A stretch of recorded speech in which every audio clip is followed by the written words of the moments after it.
महाराष्ट्रामध्ये शेळीपालन, मेंढीपालन, कुक्कुटपालन तसेच दुग्ध व्यवसाय, कमी भांडवल असलेले तसेच बेरोजगार तरुण, महिला वर्ग, ज्या गृहिणी आहेत परंतु संसाराला हातभार लावण्यासाठी ह्या काहीतरी करू इच्छितात, त्यामुळे असे छोटेखानी व्यवसाय करत असतात. असे बरेच तरुण आहेत की ज्यांच्याकडे जागा कमी आहे परंतु त्यांना हा व्यवसाय करायचा आहे. त्याचप्रमाणे काही निम शहरी भागामध्ये जागा उपलब्ध आहे परंतु आम्ही जास्त प्रमाणात करू शकत नाही, परंतु आम्हाला हा व्यवसाय करायचा आहे. अशा पद्धतीने मला नेहमी कॉल येत असतात, मेसेज येत असतात आणि कमेंट्स येत असतात.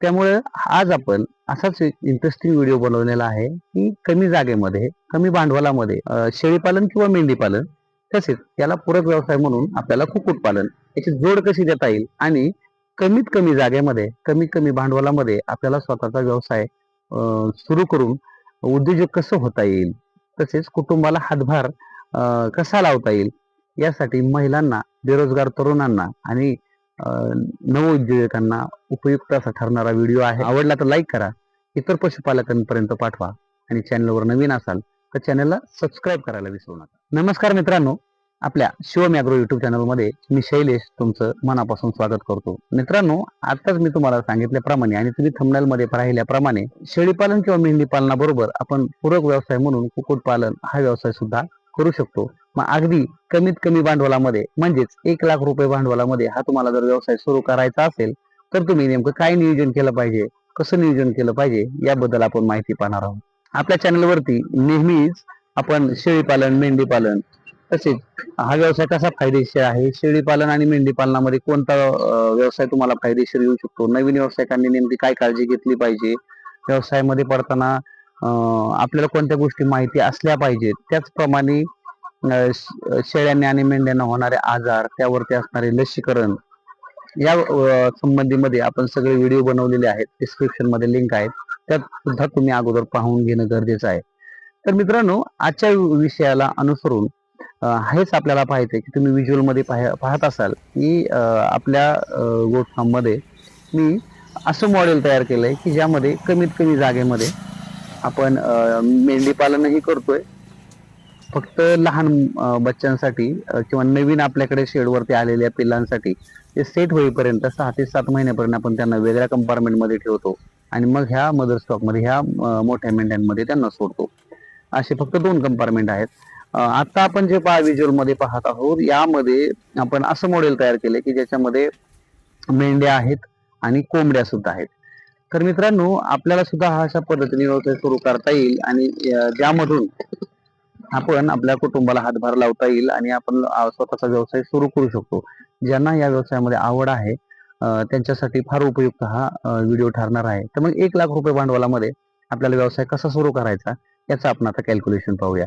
मित्रांनो, आपल्याकडे जर 1 लाख रुपये असतील तर आपण शेळीपालन आणि मेंढीपालन या दोन्हीपैकी एक, जर तुम्ही शेळीपालन निवडलं तर शेळीपालन आणि कुक्कुटपालन, जर तुम्ही मेंढीपालन निवडलं तर मेंढीपालन आणि कुक्कुटपालन, हे दोन्ही व्यवसाय कसे सुरू करायचे आणि आपलं आर्थिक गणित, खर्चाचं गणित हे आपल्याला कसं साध्य करायचं. कारण बऱ्याच गोट फार्मवरती हाच प्रॉब्लेम होतो की नवीन सुरू केल्यानंतर जवळजवळ 1.5 ते 2 वर्ष आपल्याला काहीच उत्पन्न मिळत नाही. त्याच्यामुळे गोट फार्म त्याचा इंटरेस्ट कमी होत चालतो आणि गोट फार्म बंद करण्याकडे नवीन उद्योजकांचा कल वाढतो आणि त्याच्यामुळे आपल्याला बरेच फार्म लवकरच बंद पडलेले दिसतात. इतरही कारणे आहेत, त्याच्याबद्दल ही व्हिडिओ बनवलेला आहे, ते पण तुम्ही पाहू शकता. परंतु व्यवसाय हा व्यवस्थित सुरू राहण्यासाठी आणि आपण ज्या हेतूने हा व्यवसाय सुरू केलाय त्याच्या शेवटपर्यंत आपल्याला जाण्यासाठी मात्र आपल्याला हे दोन्ही व्यवसाय जर पूरक म्हणून आपण केले तर आपला खर्चही कमी होऊ शकतो आणि आपल्याला उत्पन्नामध्ये वाढ येऊ शकते. बऱ्याच ठिकाणी फ्री रेंज कुक्कुटपालनाचे पण व्यवसाय आपण पाहतो.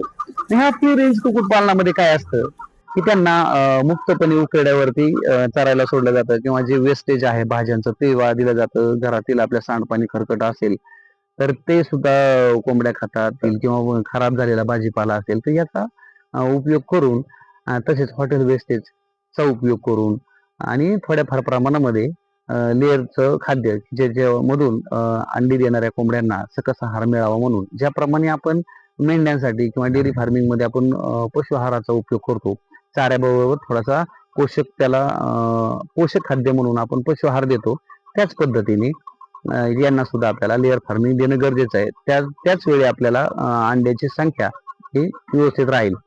मेंढी पालनाबरोबर कुक्कुटपालन हा व्यवसाय सुरू करताना आपल्याला जागेचा जर आपण विचार केला तर एका मेंढीला किंवा शेळीला 40 ते 50 स्क्वेअर फीट जागा लागते. त्याप्रमाणे उपलब्ध जागा किती आहे त्याप्रमाणे आपण विचार करू सुरू करू शकतो. अगदी 5 असेल किंवा 10 मध्ये. जास्तीत जास्त नवीन तुम्ही व्यावसायिक असाल तर जास्तीत जास्त 10+1 ने तुम्ही सुरुवात करा. याच्यापेक्षा जास्त करू नका. तुम्हाला ज्यावेळी अनुभव येईल कारण हा आज तुम्हाला खर्च परवडतोय, परंतु जवळजवळ 1.5 ते 2 वर्ष तुम्हाला त्याच्यामधून कसले उत्पन्न मिळणार नाही हे लक्षात आल्यानंतर मात्र तुमच्या भांडवलाच्या कमतरतेअभावी आणि तुमचा इंटरेस्ट कमी होऊन हा व्यवसाय तुम्ही बंद करू शकता. त्यामुळे तुम्ही सुरुवात करताना मात्र जास्तीत जास्त 10+1 मधून करा आणि तुमचा अनुभव आल्यानंतर मग तुम्ही हा वाढवला तरी हरकत नाही. तर मित्रांनो, आपण 50 स्क्वेअर फीटच्या 40 ते 50 स्क्वेअर फीटचा जर विचार केला तर आपल्याकडे जर आपण 10 मेंढ्या सांभाळणार असू तर आपल्याला 10+1 सांभाळणार असो तर आपल्याला अर्धा गुंठा जागा लागेल. मग अर्धा गुंठा आपल्याला त्यांना बंदिस्त करायचं आहे. त्याच्यामध्ये शेड तुम्ही एवढं केलं नाही तरी चालेल. म्हणजे अगदी 15x10 जरी तुम्ही शेड बांधलं की जे सावली त्यांच्यासाठी लागणारी बांधली आणि बाकीचं फक्त त्यांना ओपन स्पेस दिला तरी त्यांना फिरण्यासाठी ती जागा पुरेशी होईल. आणि जर ऊन वारा पाऊस जर त्यांच्याकडे कधी वाटलं त्यांना की आपल्याला सावलीत जायचं ते त्या निवाऱ्याखाली जाऊन आराम करू शकतात. असं जे तुम्ही आता माझ्याकडे पाहताय. आता मी ओपन स्पेस मध्ये बसलोय. त्यांचा जो कचरा आहे आपण सकाळी झाडलोट केल्यानंतर काढतो तोच आपण या ठिकाणी टाकतो. आणि त्यांना जर वाटलं की आता ऊन जास्त आहे सावलीत बसावं तर तुम्ही आता पाहू शकता की आता सावलीत जाऊन बसलेले आहेत. मग आणि आपण काय करायचं, जे गव्हाण आपण खाद्याची बनवली ती सुद्धा आपण त्या सावलीच्या ठिकाणी टाकायची. पाणी एका कोपऱ्यामध्ये आपण ठेवले की जे आपण 2 टाइम बदलतो. हे असं थोडक्यात आपण नियोजन केलेलं आहे. त्याचप्रमाणे आता तुम्ही व्हिज्युअल मध्ये पाहता तुम्हाला मागेही दिसत असेल. मग ह्या कचऱ्यावरती या उकरड्यावरती हे काय होतं की हे जे कचरा आपण टाकलेला आहे ह्या कोंबडी हा उकरड्यावरचाच प्राणी आहे. कारण त्याला हे उकरून खायला आवडतं. जरी तुम्ही चांगलं खाद्य टाकलं तरी ते पायाने विस्कळूनच खातात.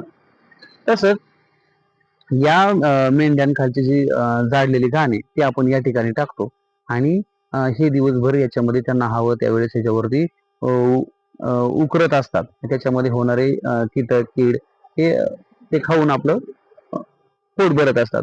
त्याचप्रमाणे त्यांना पलीकडे अंड्याची अंडी देण्यासाठी त्यांना सोय केलेली त्या ठिकाणी ते अंडी देतात. तर मित्रांनो, या मॉडेलमध्ये आपल्याला हेच करायला लागेल. अर्ध्या गुंठ्यामध्ये आपल्याला 10+1 अशा पद्धतीने मेंढी पालन करता येईल. त्याच पद्धतीने ह्या जागेचा उपयोग हिंडण्या फिरण्यासाठी कोंबड्यांनाही होऊ शकतो. त्यामुळे ह्यालाच शेजारी आपण कोंबड्यांसाठी 10x10 एक निवारा बनवायचा, शेड बनवायचं, ज्याला कोंबड्यांची बारीक जाळी वापरून आपण त्यांना सुरक्षितता तिथं निर्माण करून द्यायची आणि त्या दरवाजातून ह्या पटांगणामध्ये ह्या कोंबड्या येतील आणि इथे येऊ शकतात आणि जाऊ शकतात, परंतु त्यातून बकरी बाहेर येणार नाहीत. अशा पद्धतीने आपण त्यांना थोडीशी जागा मोकळी करून ठेवायची. त्यांना हवं त्यावेळी ह्या चरायला इथे येऊ शकतात आणि हवं त्यावेळी त्यांच्या शेडमध्ये जाऊ शकतात. त्यांना काही भीती वाटली किंवा त्यांना अंडी द्यायची आहेत त्यावेळी ती त्यांच्या शेडमध्ये जाऊ शकतात. असं ते एकमेकांना पूरक असं आपल्याला शेड बांधायचे. थोडक्यात काय, 10x10 निवारा हा कोंबड्यांसाठी, 15x10 निवारा हा मेंढ्यांसाठी हा आपल्याला बांधायचा आणि उर्वरित सगळा मोकळा स्पेस ठेवायचा आहे. असं टोटल 1 गुंठ्यामध्ये आपल्याला हा फार्म तयार करता येईल. 1 गुंठा क्षेत्र, त्यामध्ये 10+1 अशा पद्धतीने शेळी पालन किंवा मेंढी पालन, याच्या प्लस मध्ये 100 कोंबड्यांचं आपल्याला कुक्कुटपालन. मग जसं मेंढ्यांसाठी किंवा शेळीसाठी आपल्याला 50 स्क्वेअर फीट इतकी जागा लागते, तसेच एका कोंबडीसाठी आपल्याला 2 स्क्वेअर फीट जागा लागते.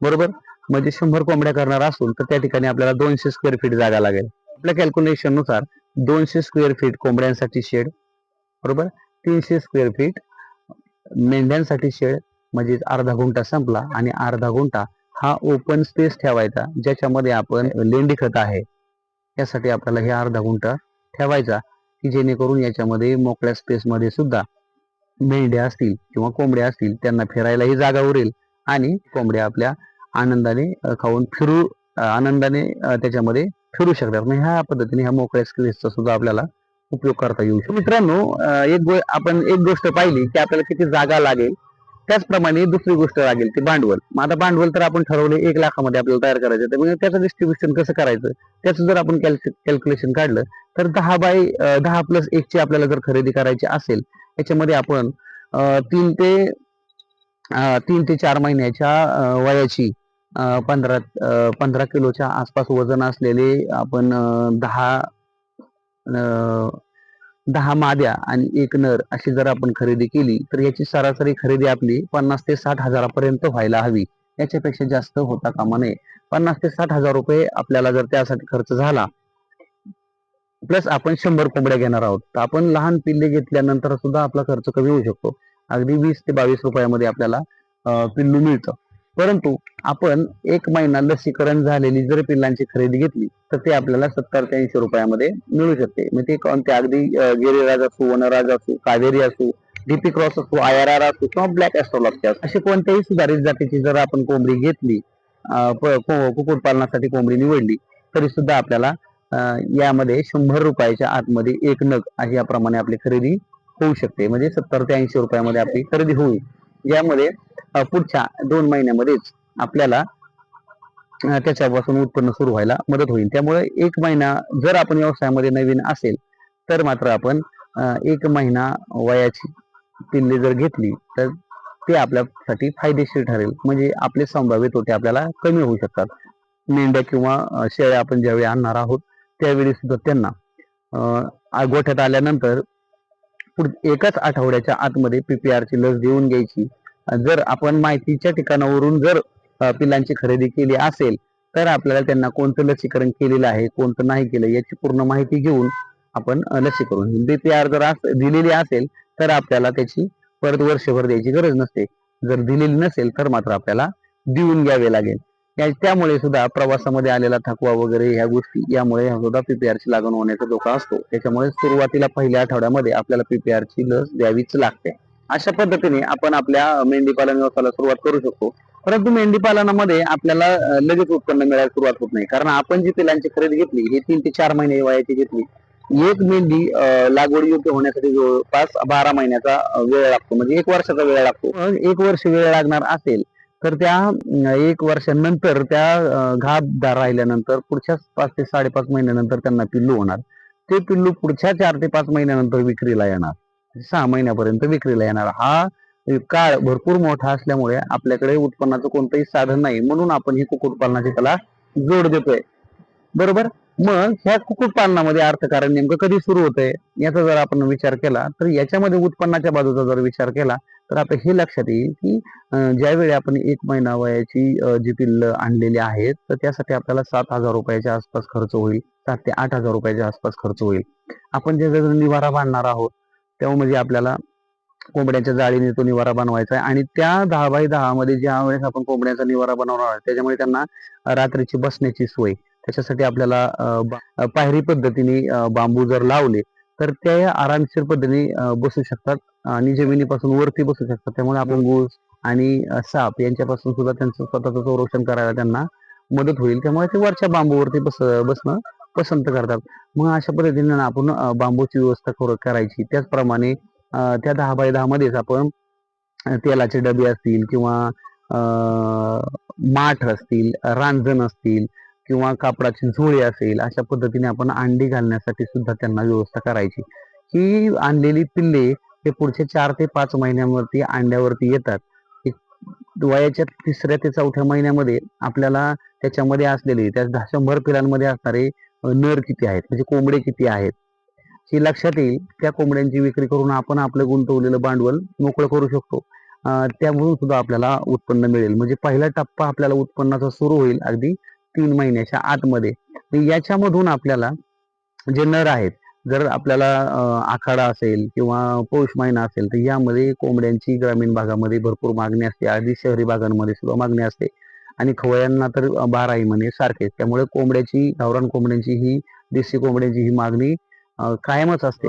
500 ते 600 रुपयाला एक कोंबडा या पद्धतीने जरी आपली विक्री झाली तरी आपल्याला 4 महिन्यामध्ये जर आपल्याकडे 100 पिलांमधले जरी 30 कोंबडे निघाले तरी आपल्याला यातून 15,000च्या आसपास उत्पन्न मिळायला हरकत नाही. मग आपलं पूर्ण भांडवल यातून मोकळं होतंय. आणि त्याच पद्धतीने आपल्या ज्या कोंबड्या आहेत, ज्या 50 ते 60 कोंबड्या आपल्याकडं उरणार आहेत, तर त्या कोंबड्या सुद्धा पुढच्या 2 ते 3 महिन्यामध्ये म्हणजे त्यांच्या वयाच्या 5 ते 6 महिन्यामध्ये अंड्यावर येत असतात. आणि त्यांना व्यवस्थित खाद्य वगैरे दिल्यानंतर, संगोपन व्यवस्थित केल्यानंतर आपल्याला 6 महिन्याच्या आतमध्ये ह्याचं उत्पन्न सुरू होते. तुम्ही जर अंड्याच्या दराचा विचार केला तर ₹10 कमी अंड कुठेच मिळत नाही. त्याचा जर आपण सरासरी विचार केला, जर आपल्याला ह्या 30 ते 40 जरी आपल्याला 30 ते 35 अंड्यापर्यंत अंडी मिळाली रोजची, तरी सुद्धा आपल्याला दिवसाचे 300 ते ₹350 म्हणजे महिन्याला आपल्याला ₹10,000 अंडी मिळायला सुरुवात होऊ शकते. म्हणजेच अगदी 3 महिन्यामध्ये आपलं भांडवल रिकामं होऊन पुढच्या 6 महिन्यामध्ये आपल्याला महिना ₹10,000 याप्रमाणे महिना 10,000 याप्रमाणे आपल्याला उत्पन्न मिळायला सुरुवात होते.